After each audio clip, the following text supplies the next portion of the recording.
உடல்ல சில நோய்கள் மூளை சம்பந்தப்பட்டு வருதுங்க. இந்த மூளை சம்பந்தப்பட்டு சில ஹார்மோன்ஸ் நமக்கு சரியா செக்ரேட் ஆகலைனாலும் இந்த மாதிரி பிரச்சனைகள் வருது. இதுக்கு எல்லாத்துக்குமே சித்தர்கள் அந்த காலத்துல இருந்து நமக்கு மருந்துகள் சொல்லிட்டாங்க. நம்ம தான் அதை எடுக்க தவறிட்டோம். மருந்தே இல்லைங்க, இந்த நோய்க்கு மருந்தெல்லாம் கிடையாது. ஆனா உலக அளவுல நிறைய பேர், மில்லியன் கணக்கான மக்கள் இந்த நோயில பாதிக்கப்பட்டிருக்காங்க. அப்படின்னா பார்க்கின்சன் டிசீஸ் தான். இந்த பார்க்கின்சன் டிசீஸ் வந்தா இது எப்படிங்க நம்ம சரி செய்ய முடியும்? டாக்டர் எவ்வளவோ ட்ரீட்மெண்ட் எடுத்தோம், எனக்கு இம்ப்ரூவ்மெண்ட் தெரியல. டெய்லியுமே இந்த டேப்லெட், ஒரு குறிப்பிட்ட particular tablet 3 hours once 4 hours ஒன்ஸ்க்கு இதை நான் போட்டுக்கிட்டே இருக்கணும், அப்பதான் கொஞ்சமாச்சும் எனக்கு சிம்டம்ஸ் குறையும் டாக்டர். சித்தால இதுக்கு எந்த மாதிரியான சிகிச்சைகள் இருக்கு?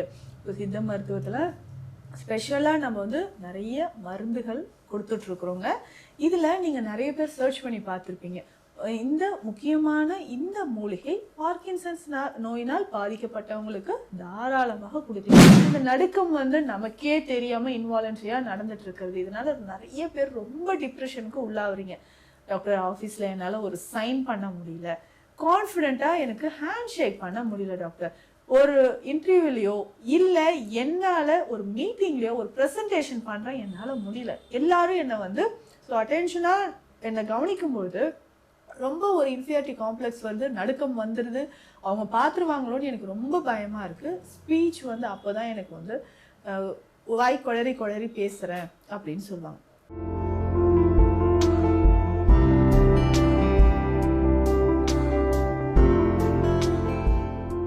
வணக்கம், நான் டாக்டர் நித்யா, சித்தா பிசிஷியன்.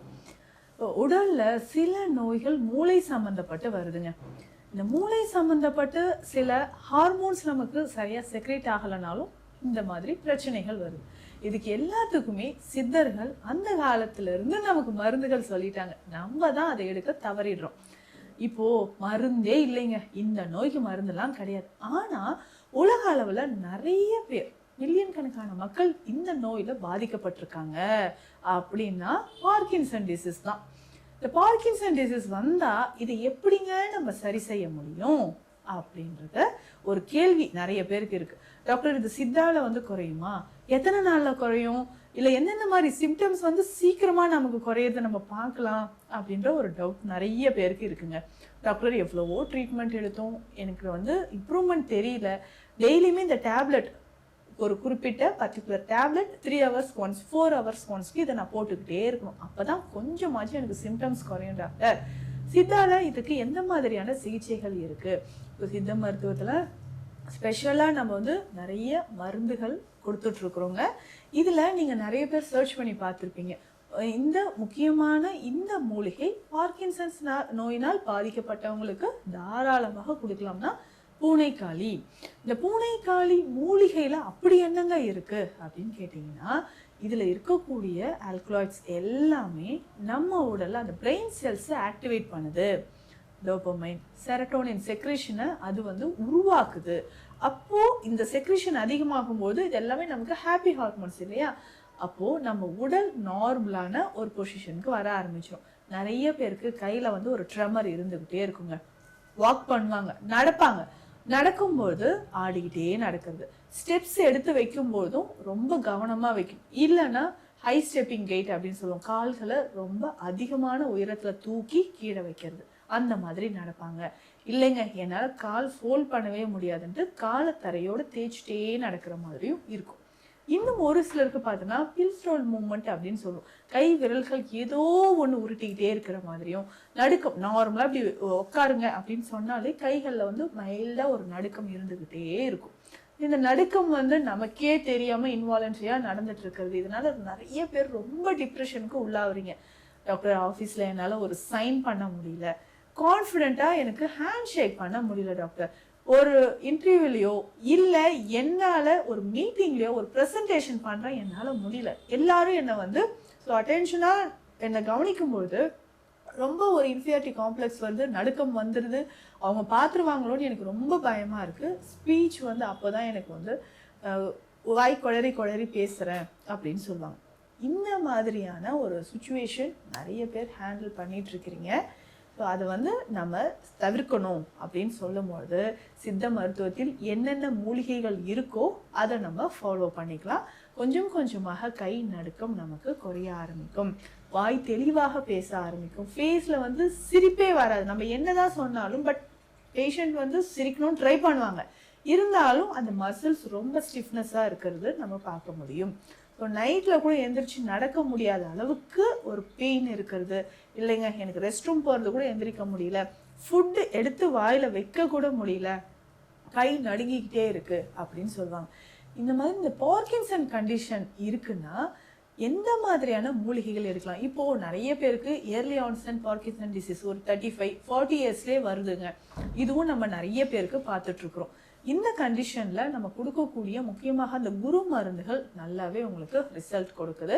அதனோட நம்ம முன்னாடி பார்த்தோம் இல்லைங்களா, இந்த பூனைக்காளி அப்படின்ற ஒரு மெடிசன். இந்த பூனைக்காளி மூலிகையை ரெகுலரா நம்ம பயன்படுத்திட்டே வரலாம்.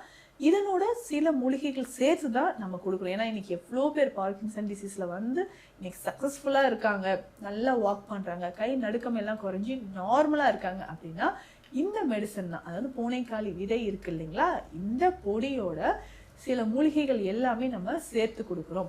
இதில் என்னென்ன மூலிகைகள் சேருதுன்னா சதாவரி. சதாவரின்னு சொல்றது நம்ம உடலை குளுமையாக வைக்கக்கூடிய, அதாவது பெஸ்ட் நர்வின் டானிக் அப்படின்னு சொல்றோம். அடுத்ததாக கடுகு ரோகிணி, இதுவும் அப்படிதாங்க. இப்போ நரம்புகள்ல இருக்கக்கூடிய கழிவுகள் நச்சுகளை வெளியேற்றக்கூடியது கடுகு ரோகிணி. சடாமஞ்சள், இது நம்ம நரம்புகளுக்கு வலிமை சேர்க்கக்கூடியது, பிரெயின் செல்ஸ் வந்து நல்லா ஆக்டிவா இருக்கிறதுக்கு உங்களுக்கு சடாமஞ்சள் பயன்படுத்துது. ஜாதிபத்திரி, இதுவுமே உடலோட குளிர்ச்சிக்காக பயன்படுத்தக்கூடியதுதான். அதாவது டென்ஷன் இருக்கு, டிப்ரெஷன் இருக்கு அப்படின்னா இந்த ஜாதிபத்திரியை முக்கியமான ஒரு மூலிகையாக பயன்படுத்துவாங்க. ஸோ இதனோட கார்போக அரிசி ஒரு முக்கியமான மூலிகையாக இதில் சேருது. இதனோட வெட்டி வேரும் சேருது. இத்தனை மூலிகைகள் பூனைக்காளி விதையோடு சேர்த்து அந்த அளவுப்படி நம்ம எடுக்கும்போது, அந்த சூரணமாக நம்ம எடுக்கும்போது உடல்ல இருக்கக்கூடிய அதிகமான கழிவுகள் வெளியேறுது, நரம்புகள் வலிமையாக இருக்க ஆரம்பிக்கும். ஸோ பார்க்கின்சன்ஸ் இருந்துச்சுன்னா இந்த மாதிரியான மருந்துகளை நீங்க ஃபாலோ பண்ணிக்கிட்டே வாங்க. நம்ம கொடுக்குற இன்னொரு ஸ்பெஷல் மெடிசன் கஷாய வகையை சேர்ந்தது, தச வேராதி கஷாயம். 10 வகையான மூலிகைகள் முழுமையாக அதுல சேர்க்கப்பட்டு எடுக்கக்கூடிய ஒரு மூலிகை. பார்க்கின்சன் பேஷண்ட்ஸ் இருக்கிறீங்கன்னா அவங்களுக்கு முக்கியமான ஒரு மருந்தாக இந்த தச வேராதி கஷாயம் பயன்படுது. ரெகுலரா இதை நீங்க ஃபாலோ பண்ணிக்கிட்டே வரும்போது உடல்ல இருக்கக்கூடிய இந்த கழிவுகள், தேவையில்லாத கழிவுகள் வெளியேற ஆரம்பிக்கும். பிரெயின் செல்ஸ் எல்லாமே நமக்கு ஆக்டிவா இருக்கிறதுக்கு இதுதான் முக்கியமான ஒரு மூலிகைங்க. இதை நீங்க தாராளமாக பயன்படுத்தலாம். இதுல சித்த மருத்துவத்தில் நிறைய மருந்து வகைகள் இருக்கு. ஸோ பவளத்தில் செய்யக்கூடிய பவளப்பருப்பம் மாதிரியான மருந்துகள், சங்கு பருப்பம் மாதிரியான மருந்துகள், இதையும் நம்ம தொடர்ந்து எடுத்துக்கிட்டே வரும்போது, ஸோ நீங்க டாக்டரை கன்சல்ட் பண்ணிட்டு அந்த அளவுப்படி நீங்க எடுத்துட்டு வாங்களேன், நல்ல ஒரு மாற்றம் தெரியும்.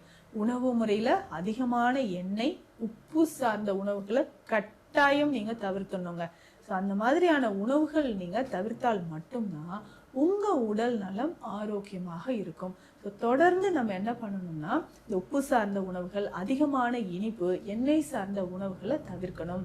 இல்லைங்க நைட் ஷிஃப்ட், நான் நைட்டில் தான் நான் ஒர்க் பண்ணுறேன், நைட்டு ரொம்ப நேரம் கண்விழிச்சிருக்கிறேன் அப்படின்னு சொல்கிறீங்கன்னா அந்த ஸ்ட்ரெஸ் இல்லாமல் பார்த்துக்கணும். ஸோ அதிகமான ஸ்ட்ரெஸ் தான் இந்த பார்க்கின்சன்ஸ் வர்றதுக்கு ஒரு முக்கியமான காரணமாக இருக்குது.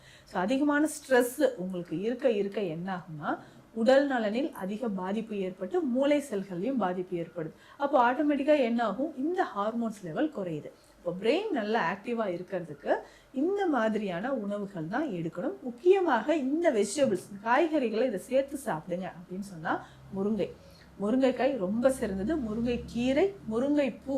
இந்த முருங்கைப்பூ நம்ம எப்படி பயன்படுத்தணும், மூளை செல்கள் நல்லா ஆக்டிவாக இருக்கிறதுக்கும் கை நடுக்கம் குறையிறதுக்கும் முருங்கைப்பூ இருக்குது பார்த்தீங்களா, இதை பொடியாக கூட நமக்கு கிடைக்குது. இந்த முருங்கைப்பூவை பாலில் நல்லா வேக வைத்து, ஏலக்காய் பொடி சேர்த்து நல்லா வேக வைத்து ஃபில்டர் பண்ணி இந்த பாலை குடிக்கணும். ஸோ தினந்தோறும் இரவு தூங்குவதற்கு முன்னாடி, இந்த பார்க்கின்சன்ஸ் ப்ராப்ளம் இருக்குன்னா தினந்தோறும் இரவு தூங்குறதுக்கு முன்னாடி நரம்புகள் வலிமையாக இருக்க, உடல் வலிமை பெற இதை நீங்க தாராளமாக பயன்படுத்தலாம். முருங்கைப்பூ சேர்த்த பால் நீங்க பருகிட்டே வரும்போது உடல் ரொம்ப ரொம்ப ஆரோக்கியமாக இருக்கும். பார்க்கின்சன்ஸ் இருந்தால் நீங்கள் கவலைப்பட வேண்டாம். சித்த மருத்துவத்தில் அதற்கான சிறந்த சிகிச்சை முறைகளும் மருந்து முறைகளும் சித்தர்கள் அருளி இருக்காங்க. அதை நம்ம எடுத்துக்கலாம். ஸோ இந்த மாதிரி பயனுள்ள தகவல்களுக்கு நம்ம பேஜை ஃபாலோ பண்ணுங்கள். இது தொடர்பான மருத்துவ ஆலோசனைகளுக்கு ஸ்க்ரீனில் இருக்கிற நம்பருக்கு காண்டாக்ட் பண்ணுங்கள். நன்றி.